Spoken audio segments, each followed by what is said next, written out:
Welcome. It's Tuesday, March 12th, 2013, and this is Capital Conversations. I'm Andi Friedel. I'm sitting in for Marty Owings, who has the night off tonight. I'm joined by Paul Gardner, a former legislator from Shoreview. Hi, Paul. Hi. Tonight, we're going to be talking to two legislators from the Northeast Metro. We have Jason Issacson, a DFLer from Shoreview, who represents part of suburban Ramsey County, and Republican Bob Dettmer from Forest Lake.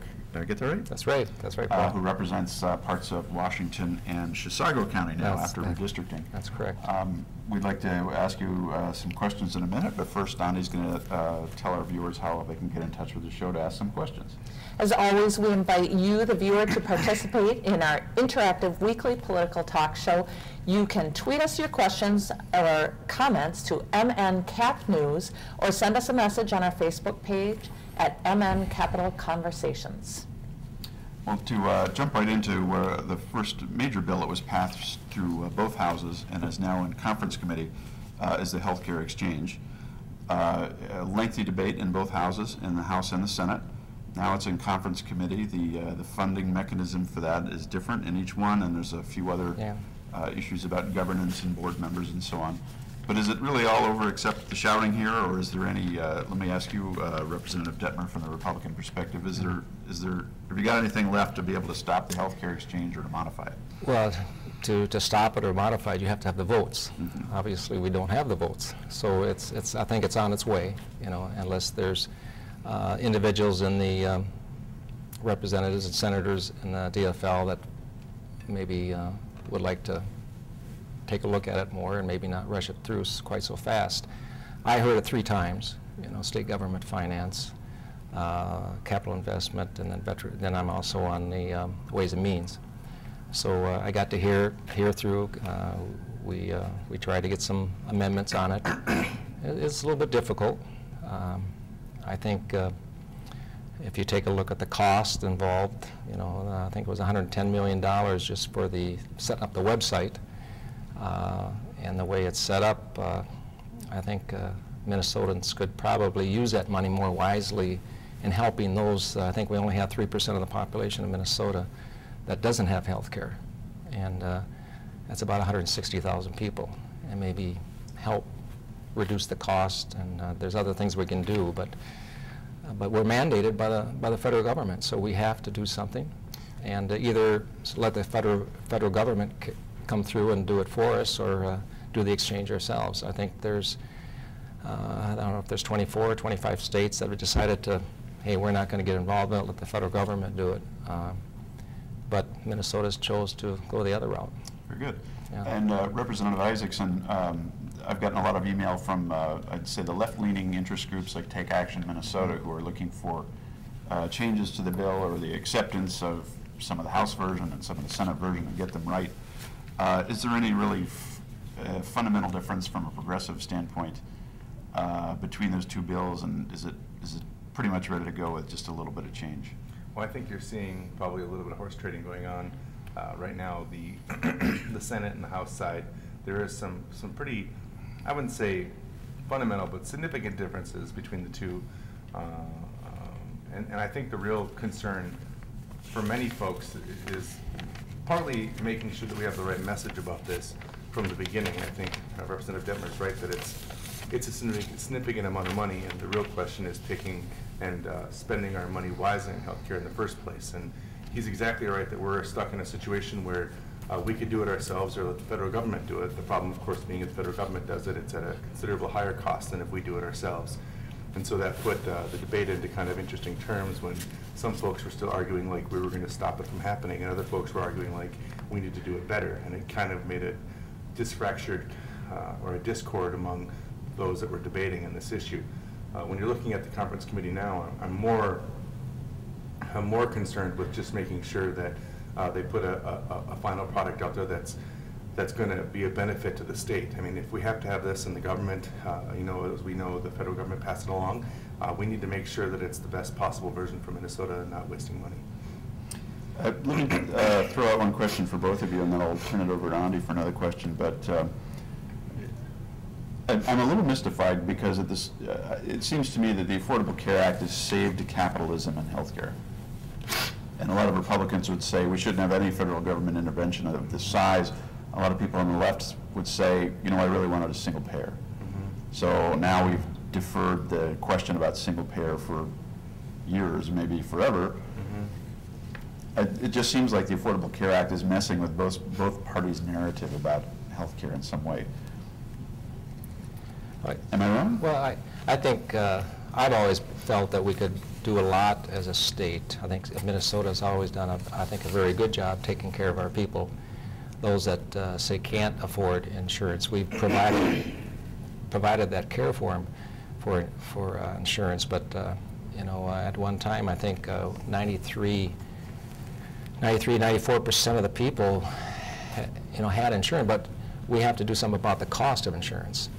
And I think, you know, being able to make it more competitive for allowing companies to come into Minnesota and make it more competitive, I think competition will naturally bring the price down. Right now, I guess there's 4 major companies that sell health insurance. There's a total of 11 companies in Minnesota. But like when you buy car insurance, you can decide, well, I need that, I don't need that, I do need this. We could probably do the same thing with health insurance, where make it like a cafeteria style. Like you and I probably don't need the same coverage as our wives, you know. And there's some sense to making it more competitive and reducing. I think in Minnesota we've got about 63 mandates that has to be in your insurance coverage, whether you use it or not, you know. By making it more competitive, the prices will go down, making that insurance so that it's yours. When you change jobs, that insurance goes with you.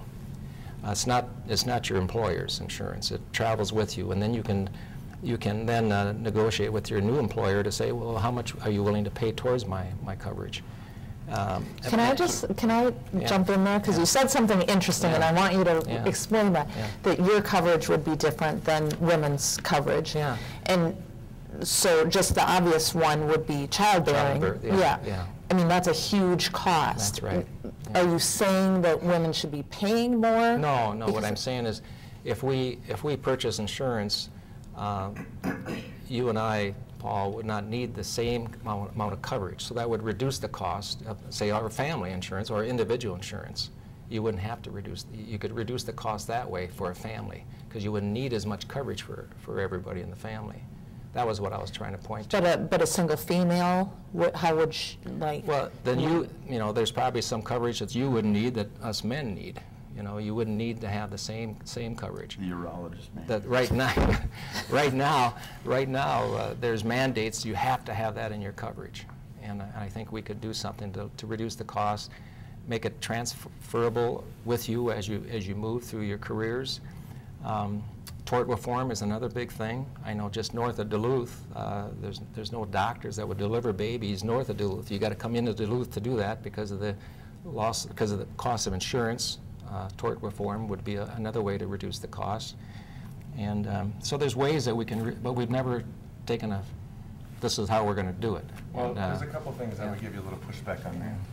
I definitely agree that you are right. Fundamentally, we have a problem with costs. Yeah. I think that that's something that wasn't addressed in the Affordable Care Act, and I think that's been really the missing piece to really solving the healthcare crisis, which I think speaks to your original point that what we've really done is found a way to cleave the two groups apart and actually not solve for either of what they want, right? We've cleaved the one side off that doesn't want the socialized or the national health care, Obamacare, whatever you want to call it, and the other side that would rather see us approach it from a single payer perspective, and neither of them are satisfied. And where I would give you pushback on that, though, is I would be very hesitant to rely on the free market of capitalism to determine that we're going to get really good coverage based on the idea of a competitive model in that respect. I think the state has already historically rejected that notion by putting us in a situation where we have nonprofit insurance companies. And I'm a little less inclined to find myself supporting the free market to determine my health care costs. But why do you say that? Like what evidence or? Well, I think that my concern,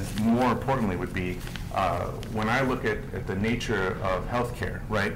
And it comes back to a systemic problem we have in general with the way we approach our government and the way we approach our private sector. This idea of a competitive model of capitalism is really wonderful in a capitalist business venture.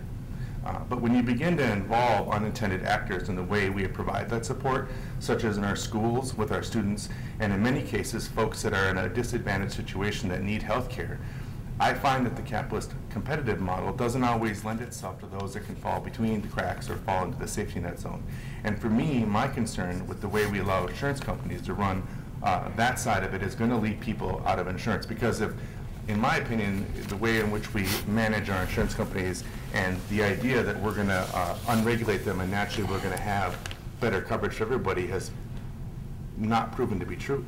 And if you look at the way in which the profit motive works in those situations, it doesn't provide for that kind of a guarantee for those that are in the 10% or 20% that are not insured. It isn't designed to give that guarantee. That's not how that works when you're searching for a company based on profit. Profit is good. It means that someone's done something right and there's a need in society. And I think in a business situation, it's perfect.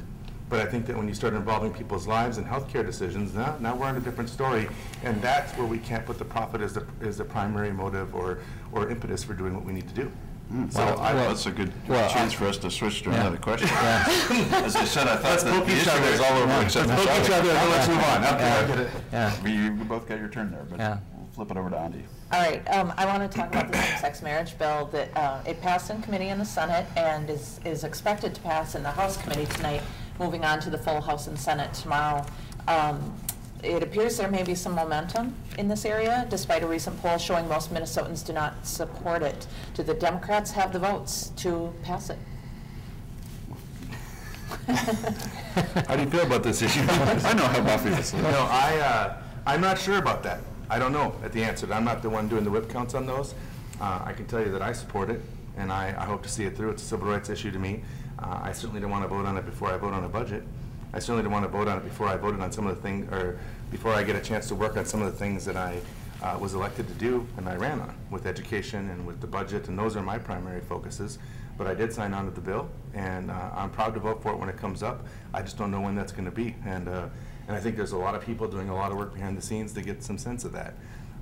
You know, and for me, fundamentally, it's a civil rights issue. I know other folks don't agree with that. I've received a lot of emails and people who shared with me. I had a really great group of folks come in who were part of the Defend Marriage organization. I'm not sure what their exact name is, but there was about 15 of them, and we sat down and had an hour-long conversation where we talked and give and take, and it was actually, it was wonderful. It was really great to have a real conversation and just talk out our feelings, and we all left feeling like we've been heard, and we had some thoughts, and I don't think I changed their mind, and they didn't change my mind, but that's the kind of discourse I'm hoping to have about this, and I know that there are some extremes out there that would maybe make it a little darker than that, but I mean, I don't think, in talking, you know, in the past with Representative Dettmer, even if we disagree, we can have a pretty good conversation about it, and that's what I'm hoping we have up here in pursuing what the truth is and what our state wants. And so I'm hopeful to see that that comes through, but I think that I've told the leadership that I want to see us tackle some of our other priorities first.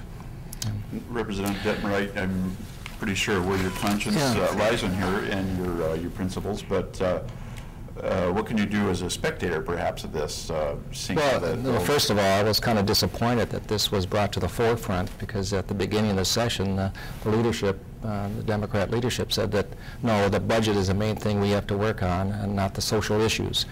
But we're seeing now that's the social issues in terms of the marriage is coming forward, and before basically anything else. And then this summer, with the election, actually the people of Minnesota said, no, we don't want the government to be defining marriage. We don't want the government to be involved in this thing. Get back to the Capitol. And they sent a message. They said, we were wrong trying to put it on the constitutional amendment. And they said, no, this is, you should not redefine marriage. You should get back and do your budgeting, do the things, the bonding, do the things that you're supposed to be doing, and stay away from the social issues. And I thought that's what the DFL was primed on doing, and so I was disappointed there, because but you do have to get bills out of a policy committee this week. And there's only one stop. It's not. And I want to point out that brought up on the floor, does it? The chances of Representative Dettmer voting on a budget before the gay marriage bill are pretty high. Now, whether it's in a committee right now, which is getting all the attention, versus having our chance to have our say in an honest debate on the floor, are two different things. And I would be willing to bet that while I do think it's getting some attention and sucking the air out of the room right now in a committee, there's a big difference between being in a committee and being heard by the whole floor and being voted on. That's right, yeah. So we'll have to watch that. Representative Issacson characterized this as a civil rights issue. How do you respond to that, Representative? Well, I think, you know, my background and my beliefs, you know, is marriage between one man and one woman. That's where I'm coming from. And I think if the other group would like to have some other issues dealt with, do you have to do that to redefine marriage? If you have some of the same, if you want some of the same benefits that, say, marriage couples do have, do you have to redefine what marriage is? And I would say you wouldn't have to do that. There could be other legislation coming forward that you could bring forward. That hasn't been done to get some of the civil rights that we're talking about. You don't have to redefine marriage to do that. I have to say that for me, the separate but equal concept never worked in the past, and I don't think it's going to work now. I hear what you're saying, and I think that I would have been open to those kind of legislations as well if we'd have been looking at the civil union concept and those sort of things. But you know, my focus as a legislator has been on education, the budget, jobs, the environment, and so I'm not a part of that conversation as much as I'd like to be. But at the same time, I think it's important to note that we can't create a second class or a second class in the sense that there's a duplicate dual-track class of citizens that get one set of rights and another group gets another set of rights. And that would come down to the fundamental disagreement about what marriage is supposed to be. But it is a civil rights thing to those folks.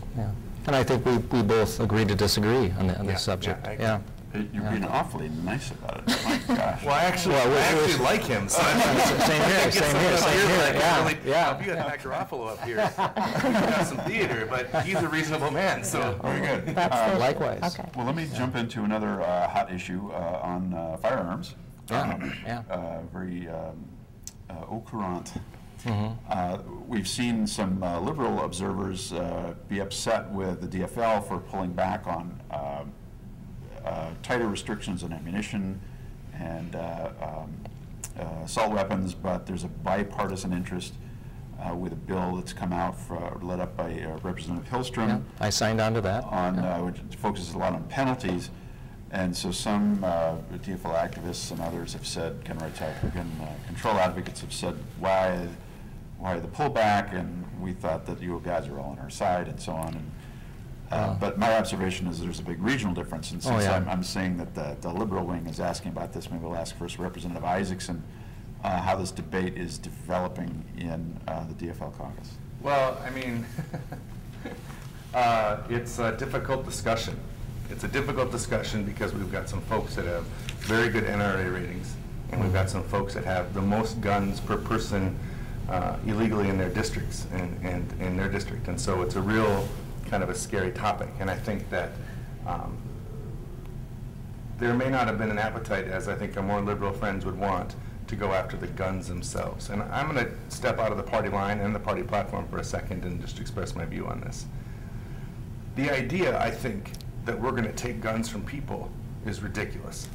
And the idea that we think we can solve this problem by removing the guns in any substantial or large way is going to be very difficult.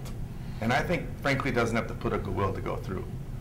The idea that Representative Hillstrom's bill is going to solve any of these problems or address any of those things in a meaningful way is also ridiculous and will not provide for what we need and what we want as a systemic change. What we need to do is change the problem of gun violence. The reality of guns being everywhere in our society is there.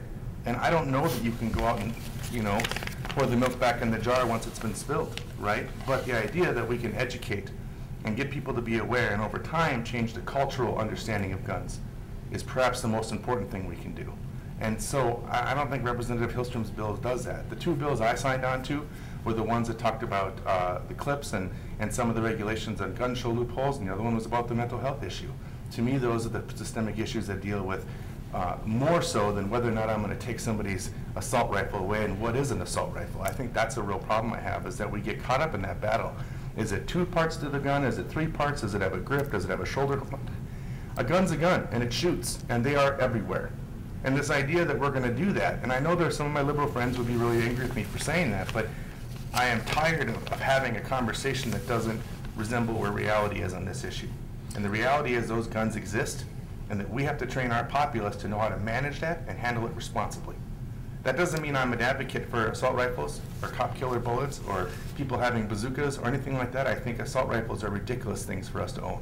But I respect, I come from a family, a long line of hunters, and I respect their right to own guns. And if you're a responsible citizen, you should get to own a gun, I think, at this point.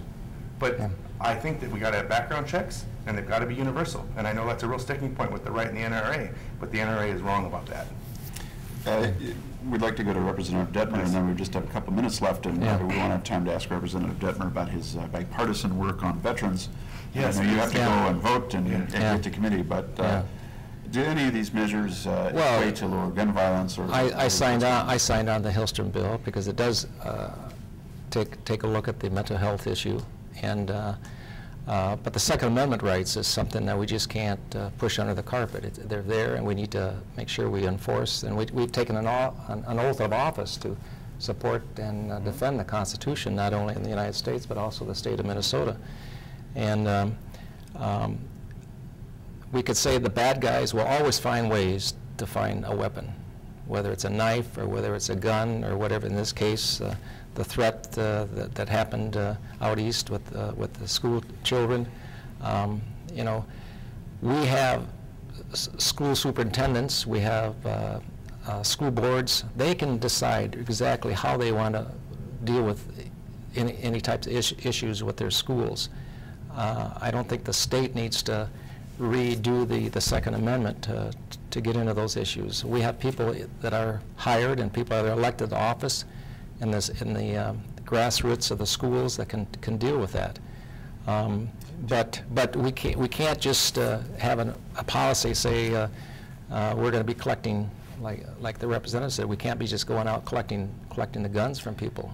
But I have to say one more thing about that, and I know this. I wasn't quite done yet. I'm sorry, please, I didn't mean to interrupt you. Yeah, and we need to make sure whatever legislation we do that comes out of here that we make sure that if there's the bad people don't get the right to purchase the weapons, and it's got the backing of the law enforcement, and they testified.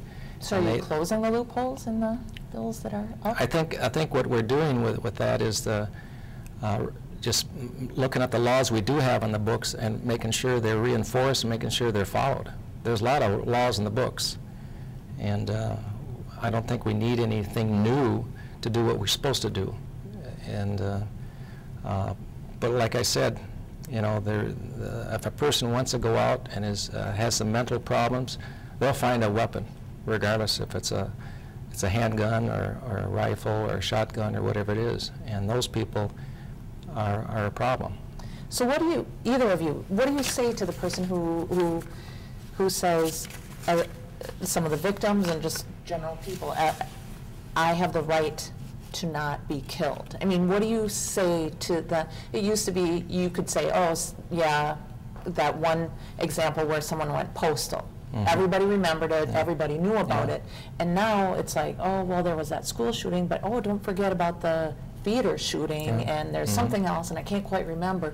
So it's this proliferation. So what do you say to people who say? Well, you look at a lot of those facilities where these people went in and start shooting. They're usually places where you weren't allowed to take weapons in, whether it's a school or a church or a movie theater. Now, if we have law-abiding citizens that have to conceal and carry, I mean, those types of people, they can prevent a lot of things like that happening. You're saying to shoot back at the people who shoot. Okay. Right, yeah. Let's do 30 seconds and then let's get to veterans and wrap up. Of every problem we have in society, there has never been a time in which more of that problem solves it. You can't cure AIDS by giving it more AIDS. You can't cure crime by having more crime, and you're not going to cure the gun problem by creating a situation where there's more people with guns. The statistics show uniformly that when people have guns, they have a better chance of having it used against them, or they have a better chance of hurting somebody in their family than they do of actually stopping an actual an event out there. The reality that there should be more guns proliferated through schools or in public places absolutely does not ring true with how we should solve this problem.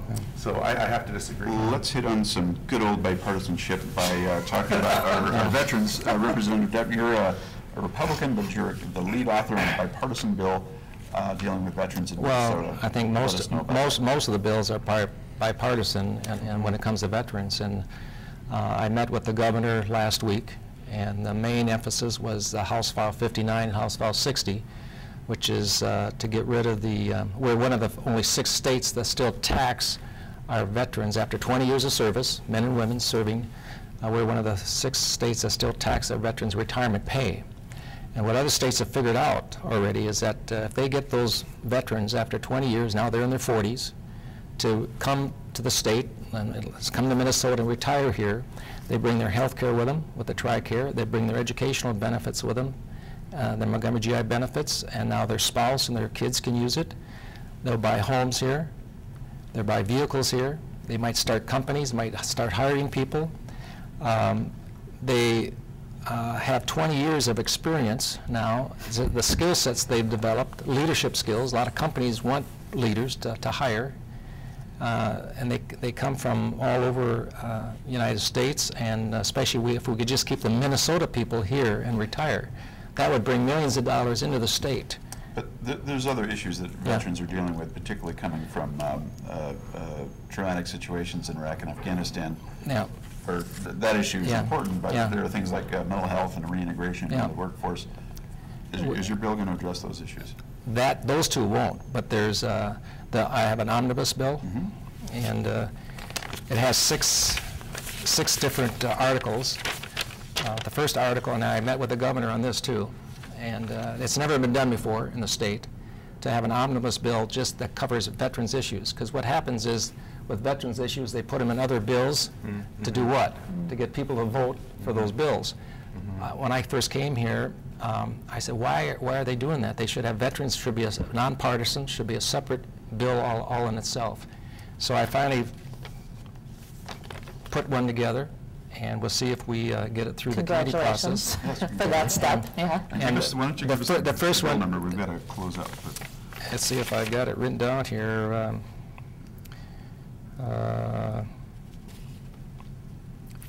House File 1465. House File 1465. Very good. And the first article deals with taxes. The second article deals with county service officers to help veterans. The third article deals with miscellaneous veterans provisions, which can deal with some of the mental health issues that our veterans are experiencing. And then I have the governor's provisions here. The fourth article deals with the governor's fundraising initiatives for veterans. We have the governor's GI Bill modifications, and then we have additional governor's appropriations for the Gold Star program that we have. Very good. And so those are some of the things we're trying to do. And I got to speak with the veterans groups today in the Capitol here, and I think it was very well received. And we hope that we can get hearings.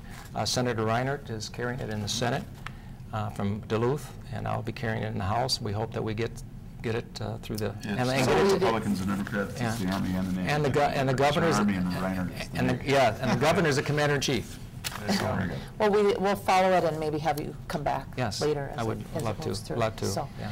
Thank you. That's all we have time for tonight. Thank you to Representatives Bob Dettmer and Jason Issacson for being our guests. Don't forget to follow us on Twitter at MNCapNews and on Facebook at Minnesota Capitol Conversation. If you send us a good question, we promise to ask it on the show. For more political news and analysis from the Capitol, tune in every Wednesday at 7:40 a.m. to KFAI's Morning Blend at 90.3 FM on your radio, and check out mncapitalnews.com.